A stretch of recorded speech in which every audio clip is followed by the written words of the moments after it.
Hello everyone and welcome to the Harrison Tippett YouTube channel, where we were looking at the predictions for the 2026 driver lineups. We're going to go through all the teams, including Cadillac, with 2 new drivers in the grid.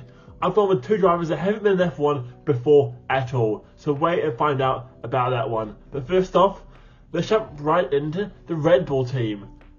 And I'm stuck with Liam Lawson and Max Verstappen. I consider Tsunoda, Lindblad, and Hadjar all Red Bull juniors, but Lindblad, I see them kind of nurturing him through the teams, and maybe a different pathway is available for him to the top of F1. He just won the Oceania Formula Regional, so now he's got enough super license points, so that kind of hints at his role as reserve driver for either Red Bull or Racing Bulls this season. So who knows what's going to happen next season. Tsunoda, I think if they were going to choose him, they would have chosen him this year. So I don't see them pulling him up. And same goes with Hadjar. I think Hadjar's very raw, and alongside Tsunoda in that kind of Racing Bulls car, which hasn't looked very good in the recent races, I don't see him impressing. And unless you're impressing massively, they're not going to swap out Liam Lawson, who's one of their own, for one of these drivers. They could have got a more experienced driver, but I think with Perez, what happened with Perez, they're not going to go do the same thing again. And unless Russell's available, which I don't think he will be, there's no one else on the grid that I would kind of take over him that is actually available at the end of the season. So yeah, for me, Lawson and Max Verstappen. Max Verstappen might leave. There's talks about him leaving for £1 billion, but I don't believe that. He's Red Bull through and through. The same goes for Lawson. I think even if he has kind of a mediocre season, which I think will be the minimum for him, kind of like that 6th, 7th, 8th place, Red Bull will be fine with that. It's a season for Liam to kind of build and learn the car for next season with the new regs the priority. And I don't think the kind of options are there. He's a Red Bull guy through and through. They know what he's done on the simulator. They're kind of his best bet for now. Next, we have the Ferrari team. And like Red Bull, I think it's the same 2 drivers in Hamilton and Leclerc. I think this is kind of a theme across the transition, like we've seen from a lot of previous years. When there's a year when there's new regs entertained, there's not a lot of driver changes. This is because teams want consistency in their drivers with inconsistency in the car. So even though the car's changing, the drivers are staying the same and there's less risk involved. So yeah, Hamilton and Leclerc. They have Zoe and the other Italian bloke as their reserve drivers, but let's be real, Zoe isn't challenging, Giovinazzi isn't challenging, Leclerc is their boy. He's not leaving Ferrari for a long, long time, and Hamilton's on a minimum 2-year deal. He's there, not for this year, or not next 2025, but he's there for the new regs 2026 to try and win that elusive 8th World Championship. Then we have McLaren, and it's the same goes. Why would you change if you're McLaren? You have 2 drivers in Piastri and Norris, who are very, very good drivers, race-winning drivers. Young, you're not going to upset the apple cart by moving one of them along and giving your rivals a superstar driver. They're on long contracts, good drivers. There's no one else coming through their talent pool. They do have Ugo Chukwu, and I think also that Italian bloke, what's his name? Brando Badua. Yes, he's on their books as well. But neither of them are going to be ready for 2026 because they're in F3. They'll probably step up to S2 next season. Not F1. That's too big of a jump. Moving on to Mercedes. We have the same 2 again. Like I said about James drivers not switching, I don't see it for Mercedes either. Both of these guys have their contracts up at the end of the season, but Russell, he's Mercedes through and through, similar to Verstappen. It would take a lot for him to get taken from that team. And I think Russell and Toto Wolff and the Mercedes team, kind of as a brand, go really well together. Antonelli, I think it's kind of the same kind of thing as Liam Lawson, where I think he could struggle initially jumping into that car alongside a much more experienced teammate. But as long as he finishes 8th and upwards, I'm sure Mercedes will be happy with that for him to continue into 2026 with the new regs. They have some drivers in the wings, like there's been linked to Max Verstappen, but I don't see that happening because they could replace maybe Antonelli. But I don't see why would you give up on Antonelli even though you've spent all this money and resources training him, bringing him through, promoting him when he's obviously younger than most drivers coming through nowadays. Just kick him out the door 1 year in. Russell, I think the same thing as Kim said, because where else would he go apart from Red Bull? So basically swapping drivers. But Russell's a very solid driver. Verstappen's a very, very good driver. The payoff isn't material, you know. Like the money that you have to spend to get Verstappen in is insane from what the kind of upgrade will be. And then we have Aston Martin. This is the first change in the video. I've gone for Stroll out. Now, honestly, I'm not sure this will happen, but I think it could. So you have Alonso, who is obviously on that 2026 contract, so he's kind of gambling for their new car with Adrian Newey to be amazing and kind of win his championship, his third championship. And you have Stroll, who's the owner's son. There's been links with him going to maybe hypercars, endurance racing, but only kind of tentative links. But I think if you had what the last season was terrible for him. 2024 was a write-off for Lance Stroll. If he continues that way, you can't kind of, as a father, keep him in that team. He's a businessman and a father, and I understand that he has some affinity for son being in that team, but I think if he does another poor season this year, which he might do given how bad he was at the end of last season, same with the Racing Bulls, you can't kind of, with a good heart, persevere with Lance. And I think with Honda coming in, they'll be pushing for one of their own drivers with their engine in the car, and Yuki Tsunoda is available at the end of the year. It makes sense to me. I mean, Yuki he's a solid driver, he's fine. I think having someone that's fine up against with Alonso, who can provide that magic touch, is what Aston Martin could need if they're going to do a title push, if they have a good car. And then you have Alpine. Now, interesting one. This is one I think is the one with the open seat.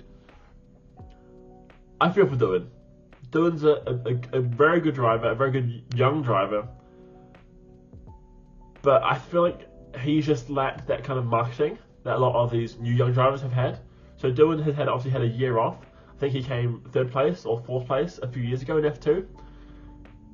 But it's the recency bias, you know. You have Colapinto, who's just been in F1. You have Paul Aaron in the Alpine reserve driver team as well, who's just come off a 3rd place after a very solid year, also getting 3rd place in the year before that in F3. You also have Oliver Oakes, who is the new team principal, who used to be the team boss of High Tech, which is Paul Aaron's old team in F2 when he came 3rd. So it's a rough predicament. I think a lot of people have gone for Colapinto here to be replacing Doohan halfway through the year or even before that, and kind of keeping that seat for 2026. Personally, I see it going a different way. You have Paul Aaron not in an F2 seat next year, kind of being that reserve driver alongside Colapinto. So basically you have these two guys probably getting a similar amount of testing, maybe favoured towards Colapinto a bit. But I'm thinking in that kind of simultaneous simulating learning program that they're going to be having, Paul Aaron pushes Colapinto out. I mean, Colapinto's been a very good driver, came 4th in the same year Aaron came 3rd in F3. Obviously he had that reduced stint in F2 last year because of the F1 drive. But Aaron showed last year, he's so consistent, man. He's a very solid driver, very fast. And I might pick him to go with Gasly for 2026. I mean, I like Colapinto. I think he's a great driver, with a big fan base, a lot of money coming in. But something tells me that Paul Aaron he's not over yet, you know. There's a reason he'd go to Alpine, because he knows he can beat Colapinto when it's like the everything's level, you know. So I back him. And obviously Gasly's not going anywhere. French connection. I considered Paul Pourchaire for this seat, but I think his F1 connection days are over. I feel sorry for the guy because I think if he was coming through now, he would be in F1 definitely. If he had the season 2 years ago that was last year, he would be in F1 definitely. But he isn't. So they have Paul Aaron and Jack Doohan and Colapinto as their options. It's rough because he seems very likable, big audience. But yeah, he just had the wrong team with Sauber. I feel for him, I really do, because I think he deserves a shot. Yeah, moving on to Haas. Again, no change. I think they want that Ferrari connection to be solid. So Behrman is almost a shoo-in, especially with Leclerc and Hamilton not going anywhere for 2026. So Behrman is solid and stays. Ocon, for me, is the one with the question mark, though. Last season, he was outdone by Gasly throughout the year, most race weekends. I think it was 1 or 2 where Ocon was just far ahead, but it was very inconsistent. You have a lot of these drivers like Perez, like Bottas, like Zoe, like Bogdanovich, another Ferrari Jr. We're coming through, you know. They want racing. They'll be sticking around. They'll be around the paddock, applying that pressure. And it's up to Ocon to kind of live with that pressure throughout his season. I think he'll do it. I think he'll do fine. I think he's a good age profile as well. Bogdanovich, I think, is an okay driver, but I think Haas won't want 2 other teams' drivers in their car. So they'll keep Ocon because he's kind of a proven F1 driver. He's good, race winner, solid. They won't change it, but there will be pressure and there will be talk around the paddock, no doubt. Then we have RB, and I've gone for Isaac Hadjar and Arvid Lindblad. So we know that Tsunoda's leaving, according to my predictions, to Aston Martin. And that leaves a void for a young Arvid Lindblad to fill. Now, this season or last season, he did a good job in F3, solid points. Moving on to F2 this season with Campos alongside Hadjar's old teammate Pepe Marti, the Spaniard. I think Pepe Marti is going to be what Tsunoda has been and what Gasly has been for the Racing Bulls team over the last few years. That kind of point of market in the same car, the same team to go, okay, other than that, can you beat Pepe Marti? If you can, you're in the car. He has enough super license points with that Oceania Formula Regional win. Hadjar, I think, is going to be the new kind of stopgap for testing drivers, the new Tsunoda, the new Gasly in that Racing Bulls team. Where, okay, you're going to be the driver here. We don't quite think you're good enough to get promoted to Red Bull, but we think you're good enough to be in F1. Or new drivers that are going to come through, we're going to compare against you to see if they can beat you. Arvid Lindblad, great driver. I think he'll do a good job against Hadjar. I don't think he'll beat him in his first season, but I can't see a world where Hadjar and Lindblad aren't in a team together eventually in Racing Bulls. Whether that be 2026 or 2026, not sure. But there will be a Racing Bulls team with those two in it at some point, I'm sure. There's other drivers that are around the Red Bull paddock which might have that kind of connection. Like you have Tsunoda. Obviously, I think he's leaving. You have Pepe Marti. Honestly, I don't think he's going to make a push. You know how Marco's like. You have this guy called Lindblad coming through who's got a big backing. He's got a super license. He's got the hairdo, you know. He's there. You have Iwasa in Super Formula. I think he's kind of been put over there to kind of everyone forgets about him, you know. Like, oh, Iwasa, go stand in that quiet corner over in Japan. We'll deal with you later. So yeah, I don't think Marco will go with Iwasa. And then you also have Oliver Goeth, who's in F2, but age profile isn't great. I think he's around 20 to 21. A lot older than Lindblad, a lot less potential than Lindblad. I think that's what Marco will be thinking. Then you have Williams, and I've gone for the same lineup of Albon and Sainz. I don't think you can replace them. They have both contracts both 2026. I think Sainz will probably have a release clause for the mid-off season between 2025 and 2026, but I don't see a team that he wants to go to triggering that. I mean, Red Bull, they could have got him, they didn't. Then the other top four teams, I think are set in their lineup. Aston Martin, maybe, but I think they'd prefer Honda to have a Japanese fella in there, like Tsunoda.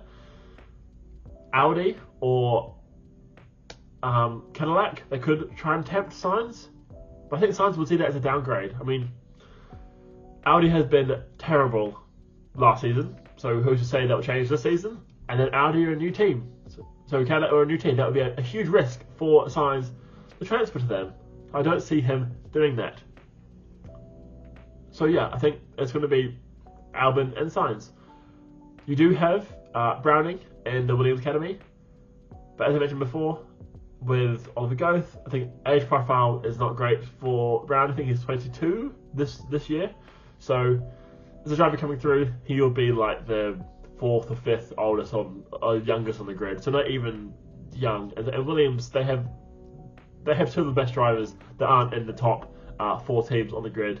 Maybe even consider Alonso as well. So yeah, they're not going to go changing things if they don't have to. Then we have Audi.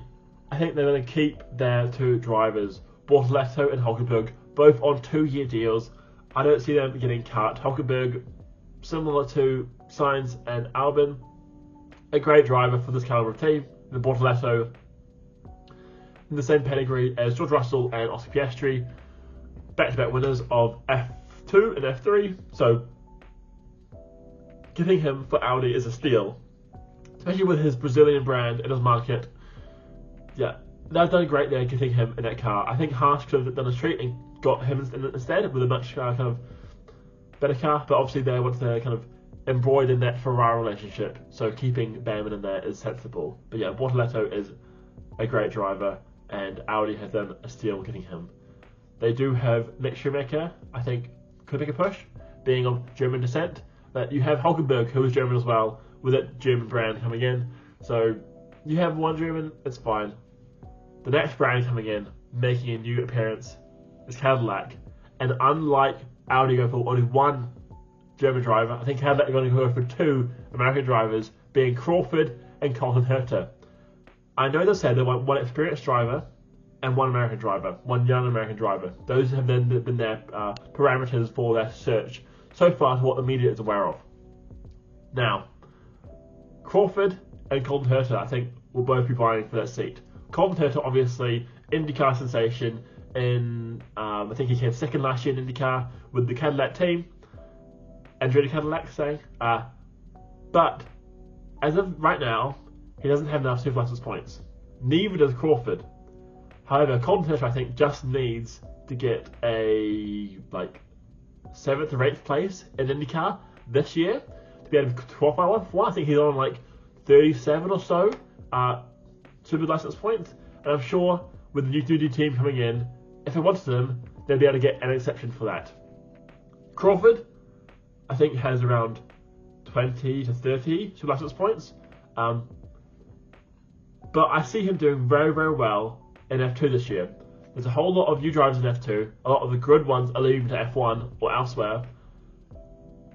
I back him to get a top 5 finish, and I think that would mean he gets enough points to be the head F1 super license.